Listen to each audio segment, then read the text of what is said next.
Hi, I am Jerry and Quick, and I wrote the Mud Puddle Theory with a goal to unite and bring us closer together as a nation with the truth concerning our dark past history so that we can understand the underlying causes that are dividing us as a nation and how it has been used and is still being used to divide us today.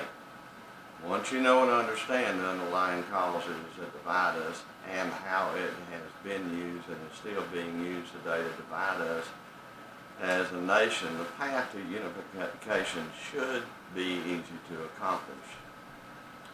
When I first decided to do my videos to post to YouTube, my initial plan was to present the different subjects in a chronological order so it would be much easier to understand.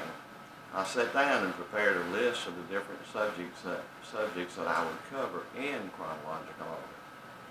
After I actually started doing my videos, I realized that there would be current events that would also need to be covered.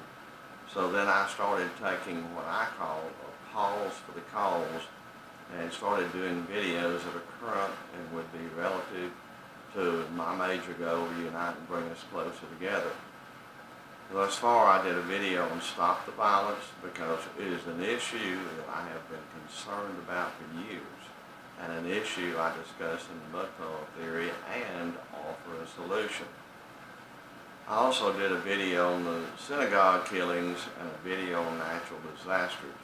While I don't actually cover those specific subjects in the Mud Puddle Theory, both are issues which do show how we are divided and where our division can become violent on one hand, and on the other hand, there are situations where we come together to help one another without any thoughts or consideration of race, skin color, religion, or anything else.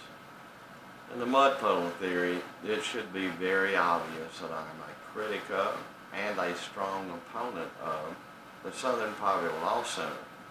When I read the article in the Daily Signal and saw a video on YouTube that Morris Dees, a co-founder of the Southern Poverty Law Center, had been fired by the board of directors, and learned that the Southern Poverty Law Center had over $500 million in an offshore account, I knew that I had no other choice than to do this video.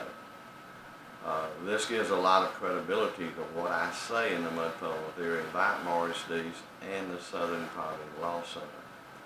I'm sure that most of you watching this video have heard of the Southern Poverty Law Center, but may not be familiar with when and by whom it was founded and what their intended purpose was, so I will give you a brief history. The Southern Poverty Law Center was formed in 1971 by Morris Dees, Joseph J. Levin Jr., and Julian Bond as a non-profit corporation in Montgomery, Alabama. They advocated that they were formed to help the poor people, especially the blacks, but in reality it was formed for profit. The SPLC stated that they were monitoring and keeping track of the hate groups and extremists and even maintained a hate map. Quoting an article I read, quote, "Despite serious problems with how the SPLC defines hate groups, the organization is constantly cited by the media as an authority, and Dees has constantly been praised for his work," end quote. This information is not only relied upon by the national news media, law enforcement, but I even discussed a case in the Mud Puddle Theory where the NAACP relied upon information from the SPLC to demand that two local police officers be fired because they were members of an organization that was classified by the SPLC as a hate group. One of the officers was forced to retire and the other officer was forced to resign. You can read a more detailed account in the Mud Puddle Theory. The first thing that I did after reading the story about the two police officers was to research the organization that the SPLC had reported as being a hate group. After doing my research, I could not see where they were a hate group. I went to the SPLC's website to read what their definition of a hate group is. I said pretty much the same thing that the quote I quoted earlier said. The definition was so vague and it left the SPLC the discretion to declare pretty much any group as a hate group. In the article it stated, quote, far from being a nonpartisan watchdog genuinely dedicated to exposing racism and extremism, the SPLC has spent recent decades stoking fear and hostility for fun and funds profits, end quote. Even though the SPLC is a non-profit corporation like the Federal Reserve Bank and only receives donations from benefactors to produce their income, apparently have done very, very well to be able to put $500 million in an offshore account where they don't have to pay any taxes.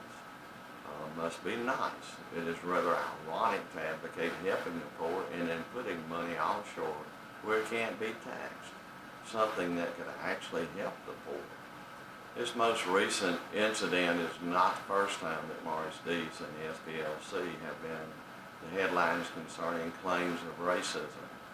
In 1994, complaints by black employees of the SPLC were filed against Dees concerning their workplace environment and claims of racism. Dees was quoted as saying that the only people that were being discriminated against were the whites, apparently in reference to affirmative action. I was shocked at his comment, but apparently he had no problem being honest when it concerned that. However, he was biting the hand that was feeding him. As a lawyer, I took an oath to honor and be bound by the U.S. Constitution and the Alabama Constitution. Even before taking that oath, I have always considered myself to be a strong constitutionalist, and I've always followed the U.S. Constitution and its mandates. As part of my strong constitutional principles, I believe that every citizen should have the right to adequate and competent legal representation, regardless of race, skin color, sex, wealth, or political affiliation. In the mud polo theory, I discussed a case where I represented a young man who was a member of the Ku Klux Klan. I was very reluctant to agree to represent him. I knew that if I didn't, I would be going against my principles and belief that he was entitled to adequate and competent representation, so I agreed to represent him. I knew that I wouldn't be representing the Klan, but that I would be representing a man charged with a criminal offense, one that he was not guilty of. I won't go into a lot of detail about the case in this video because I discussed the case in more detail in the mud polo theory. This is a case where I met Morris Dees and had some interaction with him.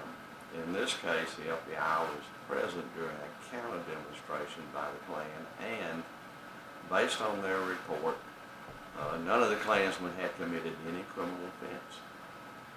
As in most of those types of cases, a demand was made that the Department of Justice do an investigation, which was done.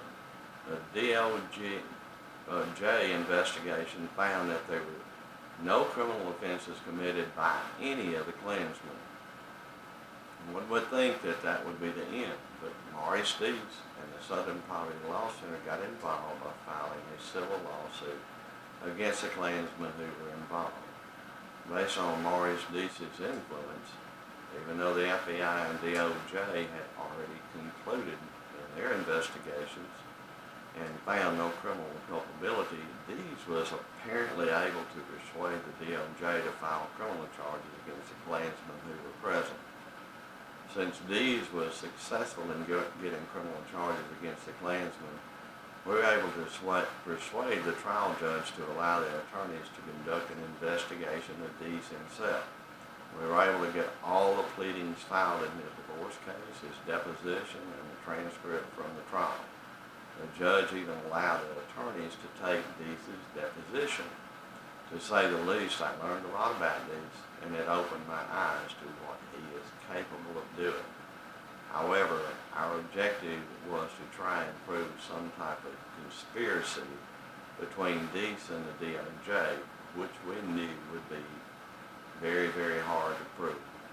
The unique professional experience that I had at that time did open my eyes to a lot of things that were and still are going on that are dividing us as a nation.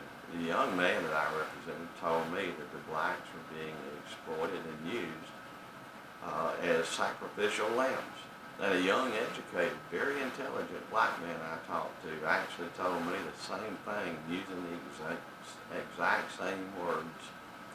Quote, sacrificial lamb, end quote. Both compare the draft that was used during the Civil War by the Union to use and exploit the black slaves. They drafted the free slaves who came to the North during the Underground Railroad and put them on the front line to fight for the Union, where many of them were killed. I have said that politicians are notorious for telling you what you want to hear, but in the long run, the politicians are the ones who will prosper. This is what the SPLC was doing to exploit the blacks in the name of justice and equality for profit. I hope that what has been exposed concerning the truth of the Southern Poverty Law Center will open a lot of people's eyes to the reality of that truth. The good news is that people are beginning to wake up for what has and continues to divide us as a nation. While the future still looks bleak, it is getting better. Patience, dedication, motivation, knowledge, and understanding is what is needed to take us to the bright new future that is possible. Thanks so much for watching. I hope that you have not only enjoyed this video, but that it has helped you to better understand who, how, and why we are being divided. The main lesson that you should have learned from this video is that there are those who will tell you what you want to hear while at the same time will exploit you for a profit. The truth will set you free. Please like and subscribe below, and when you do subscribe, click on the bell icon so that you will receive notifications each time I post a new video. Feel free to share this video so that we can spread the word and start our journey to unite and come closer together as a nation. Your meaningful and constructive comments are not only welcomed, but I encourage you to leave your comments so that we can have the conversations, discussions, and our dialogues that are needed to accomplish our goal. Please, no cursing, profanity, or name calling. I would also encourage you to visit my website, themudpuddletheory.com, and subscribe to receive my newsletter. While there, go to my store page where you can click on the Amazon icon and order the Mud Puddle Theory through Amazon. You can also order the Mud Puddle Theory through Barnes & Noble online, Books A Million online, and you can even have your local bookstore to order it for you.